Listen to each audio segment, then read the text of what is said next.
Meus queridos irmãos e irmãs, nesse quinto domingo da Páscoa, nosso Senhor quer nos explicar o mistério da igreja com a sua parábola da videira.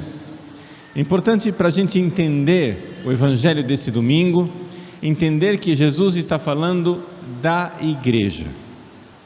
Jesus não está falando do povo em geral, não está falando da multidão que está lá fora. Jesus não está falando das pessoas que não são igreja. Vejam que essa parábola aqui a gente precisa colocar no contexto. Nós estamos no capítulo 15 de São João, e no capítulo 15 de São João, Jesus está no cenáculo, na última ceia, quinta-feira. São questões colaterais, as questões centrais é a mesma fé.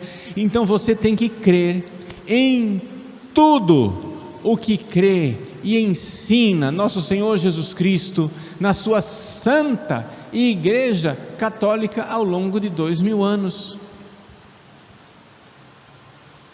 E se você chega e diz assim: ah, mas eu creio na Bíblia, a pergunta é: quem te deu a Bíblia? Foi a Santa Igreja Católica. A Bíblia não foi escrita por Jesus, ser humano, Deus encarnado, que Jesus veio aqui nesse mundo e escreveu. Jesus não escreveu a Bíblia. A Bíblia foi escrita pelos, falando do Novo Testamento, pelos apóstolos e pelos varões apostólicos. E depois a igreja levou 200 anos, meus senhores, 200 anos para decidir quais daqueles escritos eram verdadeiramente a palavra de Deus ou não. A Bíblia não caiu do céu com zíper e tudo. Durante 200 anos foi um debate, porque tinha gente que queria colocar mais livros, tinha gente que queria colocar menos livros, e aí que Santa Igreja decidiu. São esses 27 livros do Novo Testamento, os mesmos 27 livros que os protestantes carregam debaixo do braço, é o mesmo. O Novo Testamento é igual. Quem decidiu isso? Foram 200 anos em que finalmente a autoridade da igreja disse: é aqui que está a palavra de Cristo. A tal ponto que Santo Agostinho diz, quando terminaram os debates, ele diz: eu não creria nos evangelhos, Mateus, Marcos, Lucas e João. Eu não creria nos evangelhos se a isso não me comandasse a Santa Igreja Católica. Eu creio na Bíblia porque a igreja me manda crer na Bíblia.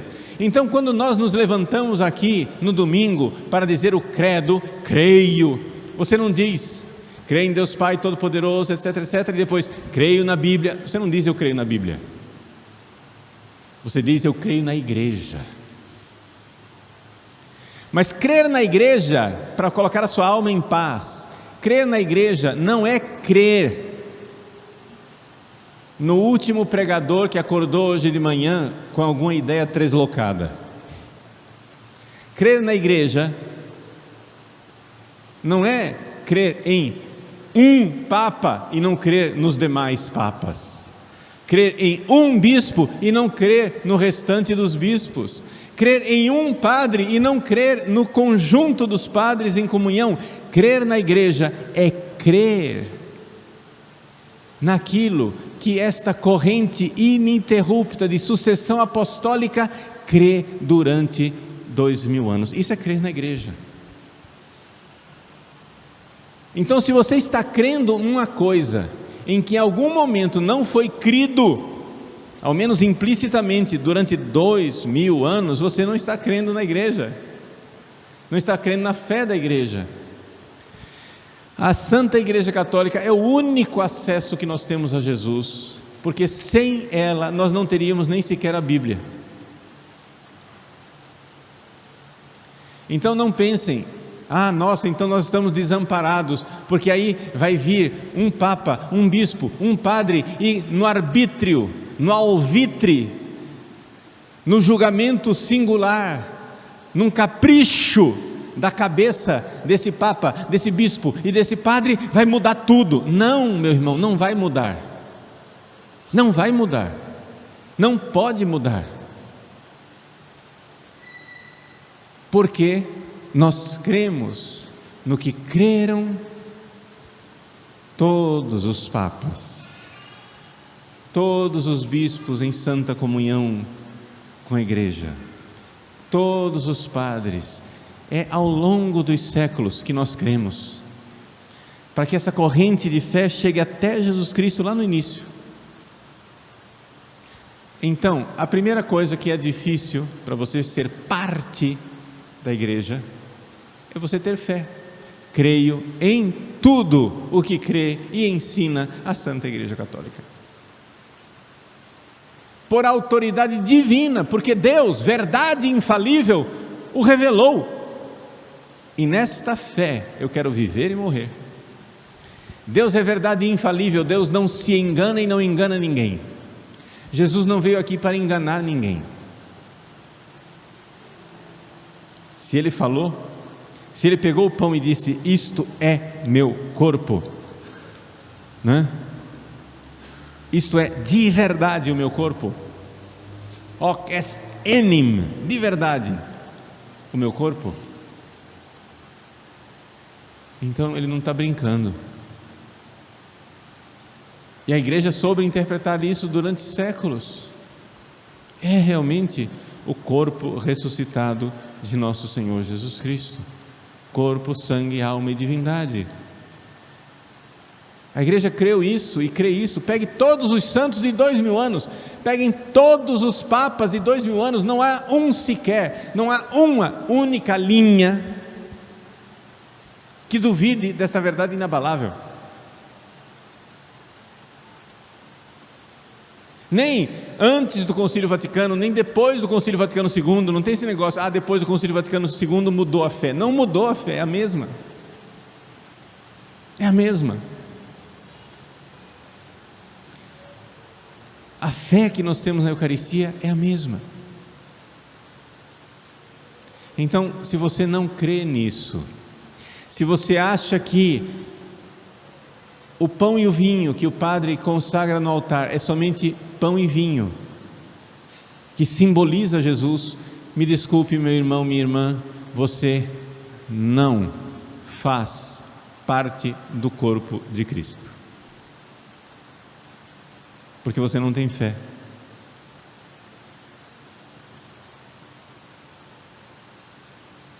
Você tem que crer naquilo que crê a igreja, de tal forma que, recebendo a notícia de que é isso que a igreja crê, você diz: opa, já mudei, já estou crendo, porque se é a igreja, então a minha opinião é a opinião da igreja, de 2000 anos, já mudou. Se eu achava uma coisa diferente, fiquei sabendo da verdade, opa, essa é a minha opinião é aquela que a igreja santa ensina ao longo de 2000 anos. Uma vez que você crê nisso, você crê também nos mandamentos. Pecado, meu irmão e minha irmã, não é o que você acha que é pecado. Pecado é aquilo que Deus revelou que é pecado. Ele é bom. Para não ficar nesse debate, eu acho que é pecado, eu acho que não é pecado, eu acho que é, eu acho que não é, acho que é, acho que não é. Para não ficar nesse debate, Ele revelou o que é pecado.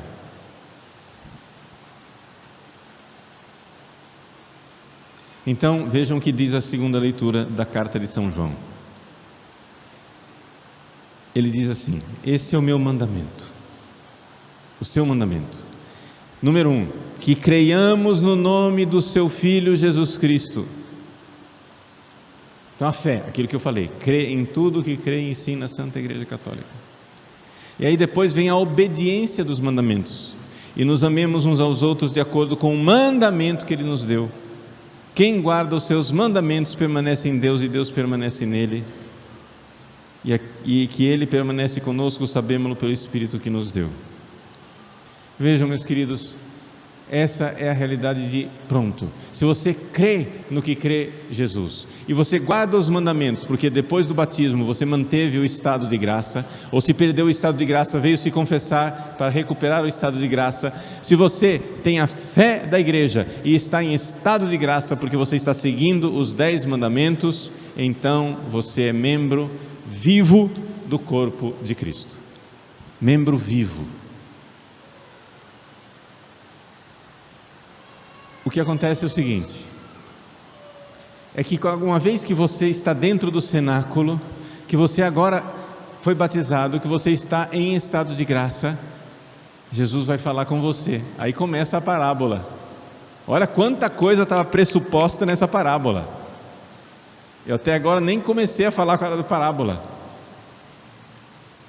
A minha preocupação aqui foi simplesmente até agora explicar como que você faz para entrar nesse cenáculo.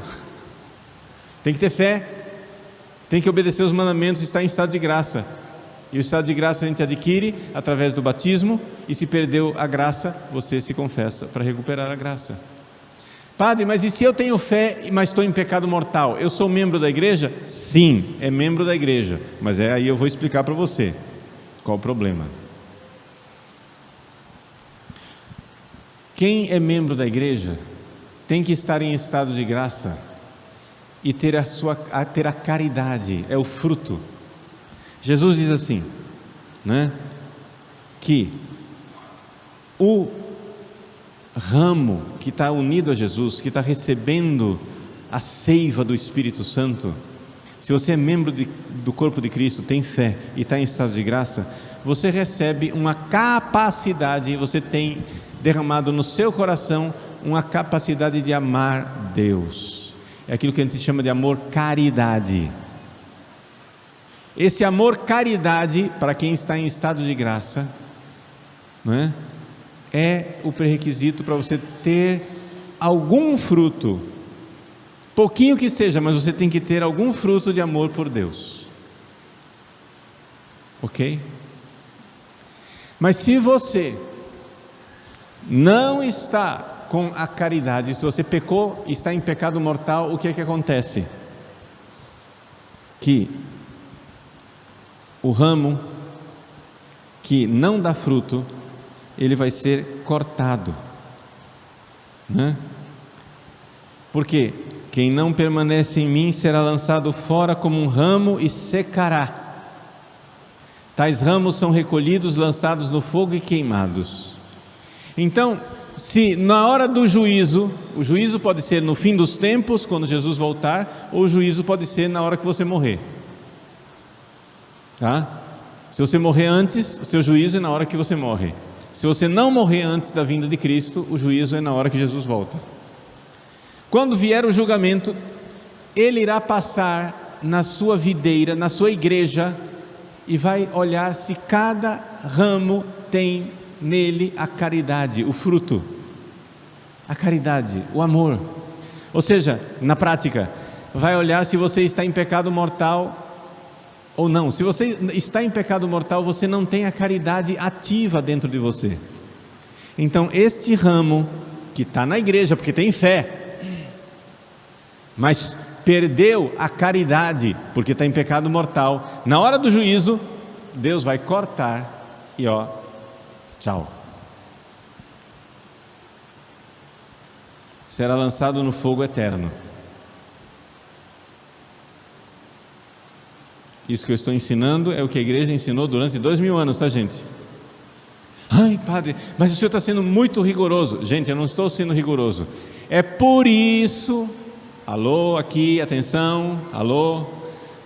É por isso que os mártires preferiam morrer do que cometer um pecado mortal.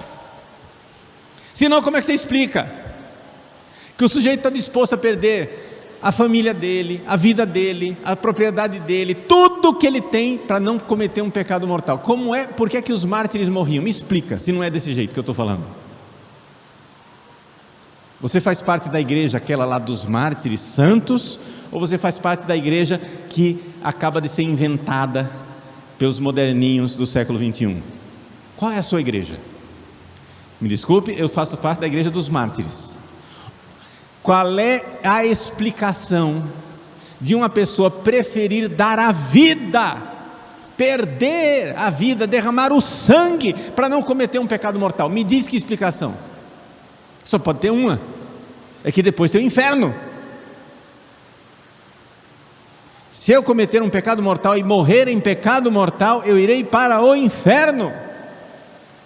Eu serei um ramo da igreja, eu tenho fé, estou lá no corpo de Cristo, eu tenho fé, eu sou um ramo ligado a Cristo, mas porque não dei o fruto da caridade, não tenho a obediência do mandamento, eu vou ser no juízo cortado, juntado e amarrado com outros ramos e jogado no fogo. É o que a parábola está dizendo.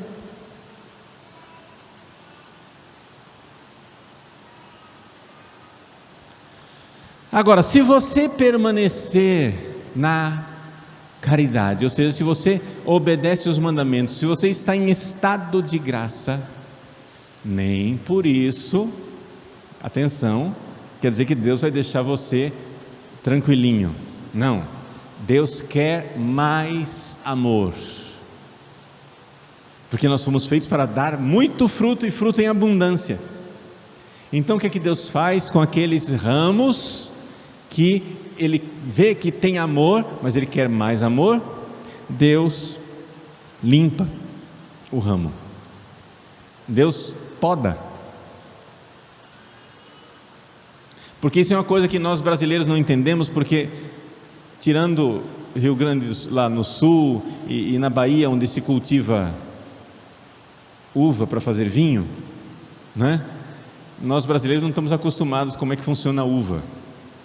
A uva é assim, a videira, a parreira, o pé da uva, depois que ele deu fruto, é necessário que o agricultor venha e corte todas as folhas. A videira, depois que tirou, depois da vindímia, depois da colheita da uva, o agricultor precisa passar e cortar todas as folhas e não deixar nenhuma folha. Ela fica completamente sem folhas, fica só os ramos, o tronco e os ramos sem folha nenhuma. Por quê? Porque se ele não fizer isso, no próximo ano, quando a videira for produzir, ela só dá folha, não vem fruto. Para que dê fruto, porque as folhas elas consomem muita seiva, então ela consome a energia da planta, no próximo ano não dá fruto nenhum. Então o que é que fazem os agricultores que cultivam uva? Recolhe a uva, pronto, e aí depois passa tirando todas as folhas, para que no ano que vem dê mais fruto. É isso que Jesus está ensinando aqui, com essa comparação, que nós, que estamos na graça, nós que somos membros da igreja, que temos a mesma fé e que permanecemos na graça, em estado de graça, sem pecado mortal, mesmo assim, Deus quer nos podar, para que a gente dê mais fruto ainda. É aquilo que Jesus disse: quem quiser me seguir, renuncie a si mesmo, tome sua cruz dia após dia. Gente, todos os dias tem uma cruz amorosa esperando por nós. Todos os dias tem uma chance de amarmos Jesus carregando alguma cruz, pequena ou grande. Às vezes é um probleminha de saúde, às vezes é uma dificuldade, sei lá, é o calor de Cuiabá, às vezes é a chatice de uma criança que chora no berço, mas não deixa a gente dormir. É uma pequena cruz. Abraça por amor a Jesus. Abraça. Todos os dias tem uma cruz amorosa em que nós somos podados para poder produzir mais fruto. Deus quer contrariar nosso egoísmo para que a gente saia. Eu tenho que sair de mim mesmo para amar mais. Eu tenho que sair de mim mesmo para amar Jesus. Jesus, por amor a vós, eu vou suportar a chatice do meu irmão. Por amor a vós, Jesus, eu vou suportar essa dificuldade de doença. Por amor a vós, essa outra perturbação que está aqui. Amor. Então, esta é a realidade, que nós vamos sendo purificados. Veja, quem está na igreja com a mesma fé, quem está na igreja em estado de graça, vai sendo purificado para dar mais fruto, para que tenha mais fruto. Essa é a maravilha. Então vamos recapitular o que nós vimos hoje, tá? Jesus nos explica como é que funciona a igreja. A igreja funciona da seguinte maneira: para nós entrarmos na igreja, nós temos que ter, para sermos parte da videira, temos que ter a mesma fé. Creio, não na minha opinião, não na opinião do Padre Paulo. Você não crê nas coisas porque o Padre Paulo ensina. Você crê porque é isso que todo o magistério de 2000 anos e todos os santos doutores ensinaram ao longo dos 2000 anos. É isso que você crê.